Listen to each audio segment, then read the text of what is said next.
നമസ്കാരം. മലയാളി വാർത്ത ഇൻസൈഡിലേക്ക് സ്വാഗതം. മുഖ്യമന്ത്രി എന്ന നിലയിലുള്ള തന്റെ അവസാന വിദേശയാത്രയാണോ പിണറായി വിജയൻ പോയത്? മുഖ്യമന്ത്രിയുടെ വിദേശയാത്രയിൽ ഉടനീളം കേന്ദ്ര സർക്കാരിന്റെ ചാരക്കണ്ണുകൾ പിന്തുടരുന്നുണ്ടോ? മുഖ്യമന്ത്രി എവിടെയെല്ലാം പോകുന്നു, ആരെയെല്ലാം കാണുന്നു എന്ന കാര്യങ്ങളെല്ലാം കേന്ദ്ര സർക്കാർ നിരീക്ഷിക്കും.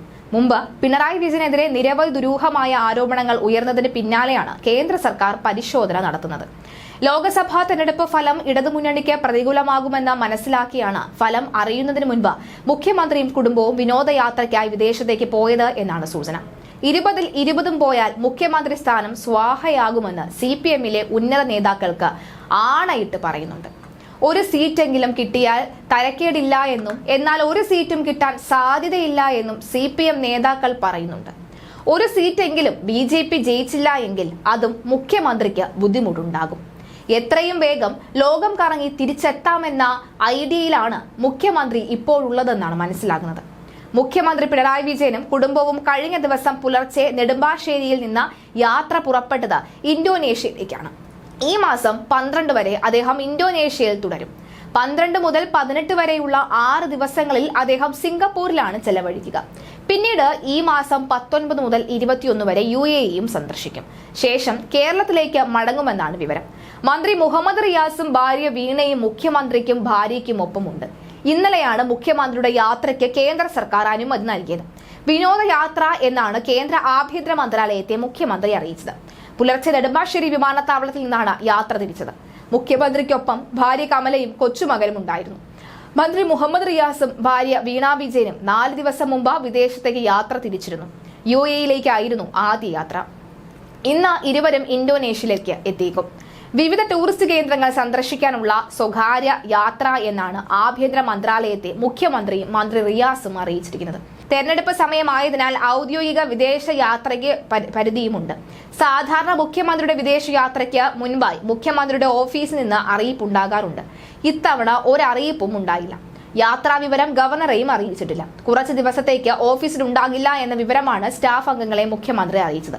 ഈ ദിവസങ്ങളിലെല്ലാം വിവിധ ജില്ലകളിൽ മുഖ്യമന്ത്രിയുടെ പൊതുപരിപാടി ഉണ്ടാകുമായിരുന്നു. അതെല്ലാം മാറ്റിവെച്ചു. മുഖ്യമന്ത്രിയുടെ വിദേശയാത്രയ്ക്ക് കേന്ദ്ര സർക്കാർ അനുമതി നൽകിയതിന് പിന്നാലെ 2 ലക്ഷ്യം. മുഖ്യമന്ത്രിയുടെ യാത്രയ്ക്ക് സാധാരണഗതിയിൽ കേന്ദ്രം തടസ്സം നിൽക്കാറില്ല. എവിടേക്കാണ് മുഖ്യമന്ത്രി പോകുന്നത് എന്ന് മനസ്സിലാക്കാനുള്ള സംവിധാനം കേന്ദ്രത്തിന്റെ കയ്യിലുണ്ട്. അതാണ് കേന്ദ്രം പ്രയോഗിക്കുന്നത്. സർക്കാരിന് സംശയമുള്ള ഡിപ്ലോമാറ്റുകൾ വിദേശ സഞ്ചാരം നടത്തുമ്പോൾ ഇത്തരം നിരീക്ഷണങ്ങൾ പതിവാണ്. കേരളം സാമ്പത്തികമായി തകർന്നു നിൽക്കുന്ന സാഹചര്യമാണുള്ളത്. എന്നിട്ടും മുഖ്യമന്ത്രി വിദേശയാത്ര നടത്തുന്നു. അതിനുള്ള പണം എവിടെ നിന്നാണ് എന്ന് ആർക്കും അറിയില്ല. പണത്തിന്റെ ഉറവിടം വെളിപ്പെടുത്തണമെന്ന് BJP ആവശ്യപ്പെട്ടെങ്കിലും ഒരക്ഷരം ആരും മിണ്ടിയിട്ടില്ല. വിനോദയാത്രയ്ക്കുള്ള പണം സർക്കാരിൽ നിന്ന് എടുക്കാൻ തന്നെയാണ് സാധ്യത എന്നാണ് കേരളം പറയുന്നത്. കുടുംബാംഗങ്ങളുടെ പണം സ്വകാര്യ ചെലവായിരിക്കും. മുഖ്യമന്ത്രിയും മന്ത്രി റിയാസും സർക്കാർ തന്നെയായിരിക്കും ചെലവ് നോക്കുക. മുമ്പും ഇങ്ങനെ തന്നെയായിരുന്നുവെന്ന് എല്ലാവർക്കും അറിയാം. മുഖ്യമന്ത്രി ആരെയും കൂസുന്നില്ല എന്നതിന്റെ ഉദാഹരണമാണ് അദ്ദേഹത്തിന്റെ വിനോദയാത്ര. കേരളത്തിൽ എന്തു തന്നെ സംഭവിച്ചാലും തനിക്കൊന്നുമില്ല എന്ന മുഖ്യമന്ത്രിയുടെ ധാർഷ്ട്യമായി അദ്ദേഹത്തിന്റെ വിനോദസഞ്ചാരത്തെ എല്ലാവരും കാണുന്നു. ഒന്നാം സർക്കാരിൽ പിണറായി 14 തവണ വിദേശയാത്ര നടത്തിയപ്പോൾ 6 മന്ത്രിമാർ ഒരു യാത്ര പോലും നടത്തിയില്ല. കൂടുതൽ പേര് പറഞ്ഞത് ഒരു രാജ്യത്തിലേക്കായിരുന്നു. അന്ന് മന്ത്രിയായിരുന്ന കടന്നപ്പള്ളി സുരേന്ദ്രൻ MLA ആണ് മുഖ്യമന്ത്രിക്ക് തൊട്ടുപിന്നിൽ. ഔദ്യോഗികവും സ്വകാര്യവുമായ യാത്രകളടക്കം 2016 ഓഗസ്റ്റ് മുതൽ 2019 ഡിസംബർ വരെ പിണറായി വിജയൻ മന്ത്രിസഭയിലെ 17 മന്ത്രിമാർ 27 വിദേശ രാജ്യങ്ങളാണ് സന്ദർശിച്ചത് എന്ന് നിയമസഭയിൽ സമർപ്പിച്ച രേഖകളിൽ പറയുന്നു. UAE സർക്കാരിന്റെ ഔദ്യോഗിക ക്ഷണം മുഖ്യമന്ത്രിയും മന്ത്രിമാരും ഗൾഫ് സന്ദർശനത്തിന് നിക്ഷേപക സംഗമത്തിലും പങ്കെടുത്തു.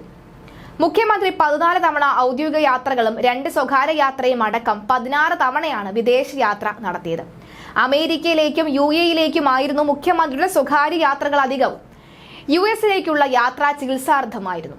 ശേഷിച്ച 12 ഔദ്യോഗിക യാത്ര UAE, US, Bahrain, Netherland, Switzerland, France, Britain, Japan, ദക്ഷിണ കൊറിയ എന്നീ രാജ്യങ്ങളിലേക്കായിരുന്നു. അന്ന് ടൂറിസം മന്ത്രിയായിരുന്ന കടകംപള്ളി സുരേന്ദ്രൻ 12 തവണയാണ് വിദേശയാത്ര നടത്തിയത്. Spain, Germany, France, Italy, Vatican, USA, Britain, Kazakhstan, Japan എന്നീ രാജ്യങ്ങളിലേക്കായിരുന്നു കടകംപള്ളിയുടെ യാത്ര. മുൻ മന്ത്രിയായ AK Balan, KT Jaleel, TP Ramakrishnan, KK Shailaja, J. Mercykuttyamma, E. Chandrasekharan, Mathew T. Thomas, K Raju, AK Saseendran, G Sudhakaran, VS Sunilkumar, TM Thomas Isaac, EP Jayarajan, Thomas Chandy, C Raveendranath എന്നിവരാണ് വിദേശയാത്ര നടത്തിയ മറ്റുള്ളവർ. ഇവരിൽ Thomas Chandy, Raveendranath, Mathew T Thomas, E Chandrasekharan എന്നിവർ ഒരു വിദേശയാത്ര മാത്രമാണ് നടത്തിയത്. G സുധാകരൻ, J മേഴ്സിക്കുട്ടിയമ്മ എന്നിവർ 2 വിദേശയാത്രകളാണ് നടത്തിയത്. സ്വകാര്യ യാത്രകൾ മാത്രം നടത്തിയ മന്ത്രിമാരും കഴിഞ്ഞ മന്ത്രിസഭയിലുണ്ട്. VS Sunilkumar Italy, UAE, US, Oman, Sri Lanka എന്നിവിടങ്ങളിലേക്ക് സ്വകാര്യ യാത്രകളാണ് നടത്തിയത്. വനമന്ത്രിയായിരുന്ന കെ രാജു UAE, ജർമ്മനി എന്നീ രാജ്യങ്ങൾ സ്വകാര്യമായി സന്ദർശിച്ചു.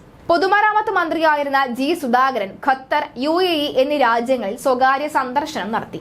ഒറ്റ വിദേശയാത്ര മാത്രം നടത്തിയ C രവീന്ദ്രനാഥും E ചന്ദ്രശേഖരനും യഥാക്രമം US, UAE എന്നിവിടങ്ങളിലേക്കാണ് സ്വകാര്യ സന്ദർശനം നടത്തിയത്. വിദേശയാത്ര നടത്താത്തവർ രണ്ടാം പിണറായി സർക്കാരിലെ വൈദ്യുതി മന്ത്രിയായ K കൃഷ്ണൻകുട്ടി, മുൻ തുറമുഖ മന്ത്രി കടന്നപ്പള്ളി രാമചന്ദ്രൻ, മുൻ ഭക്ഷ്യമന്ത്രി P തിലോത്തമൻ, മുൻ തദ്ദേശ സ്വയംഭരണ മന്ത്രി AC മൊയ്തീൻ, മുൻ വൈദ്യുതി മന്ത്രി MM മണി എന്നിവർ ഒരു വിദേശയാത്രയും നടത്തിയിട്ടില്ല. വിദേശ രാജ്യങ്ങളിൽ മന്ത്രിമാർക്ക് പ്രിയപ്പെട്ട രാജ്യം UAE തന്നെയാണ്. മന്ത്രിമാർ 28 തവണയാണ് UAE സന്ദർശിച്ചത്. അമേരിക്ക 12, ബ്രിട്ടൻ 9 എന്നിങ്ങനെയാണ് തൊട്ടുപിന്നിൽ. റഷ്യ, കസാക്കിസ്ഥാൻ, ഇന്തോനേഷ്യ തുടങ്ങി മന്ത്രിമാർ സന്ദർശിച്ച മറ്റ് രാജ്യങ്ങൾ യാത്രാക്കൂലി ഇനത്തിൽ ചെലവായ 53,68,000 രൂപയാണ് മന്ത്രിമാർക്കൊക്കെ തിരിച്ചു ലഭിച്ചത്. കടകംപള്ളി സുരേന്ദ്രനാണ് ഏറ്റവും കൂടുതൽ തിരിച്ചു ലഭിച്ചത്, 14.5 ലക്ഷം രൂപ. അതേസമയം മുഖ്യമന്ത്രിയുടെ വിദേശയാത്രയുടെ കണക്കുകൾ അതീവ രഹസ്യമായി സൂക്ഷിക്കാൻ സർക്കാർ മുമ്പ് തീരുമാനിച്ചിരുന്നു. വിവരാവകാശമോ നിയമസഭാ ചോദ്യമോ വന്നാലും മറുപടി നൽകേണ്ടതില്ല എന്നതാണ് തീരുമാനം. BJP സംസ്ഥാന അധ്യക്ഷൻ K സുരേന്ദ്രൻ ലണ്ടൻ ഹൈക്കമ്മീഷൻ കണക്കുകൾ പുറത്തുവിട്ടതോടെയാണ് പിണറായി വാലും ചുരുട്ടി ഓടിയത്. കണക്കുകൾ സംബന്ധിച്ച ഫയലുകളെല്ലാം അതീവ രഹസ്യമായി സൂക്ഷിക്കാനും നിർദ്ദേശം നൽകിയിട്ടുണ്ട്. ചുരുങ്ങിയ കാലം ഏറ്റവും കൂടുതൽ വിദേശയാത്ര നടത്തി ഒന്നും നേടാതെ തിരിച്ചെത്തിയ മുഖ്യമന്ത്രി എന്ന ഖ്യാതിയാണ് മുഖ്യമന്ത്രി പിണറായി വിജയൻ നേടിയ റെക്കോർഡ് സൃഷ്ടിച്ചത്. എന്തായാലും ഈ യാത്രയുടെ അവസാനവും അത് തന്നെ ആയിരിക്കുമെന്ന് തന്നെയാണ് അറിയാൻ സാധിക്കുന്നത്. പക്ഷേ അതങ്ങനെ തന്നെയല്ലേ വരത്തുള്ളൂ. കാരണം ഇതൊരു സ്വകാര്യ യാത്രയാണല്ലോ. മറ്റെല്ലാം ഔദ്യോഗിക യാത്രയാണ് എന്ന് പറഞ്ഞാലും ഒരു സ്വകാര്യ യാത്ര അല്ലെങ്കിൽ അനൌദ്യോഗിക യാത്ര പോകുന്ന ഒരു അനുഭൂതിയും അനുഭവവും അതിനുശേഷമുള്ള റിസൾട്ടും ഒക്കെ തന്നെ അങ്ങനെ തന്നെയാണ്. ഇതിലും വലിയ മാറ്റമൊന്നും ആരും പ്രതീക്ഷിക്കുന്നില്ല.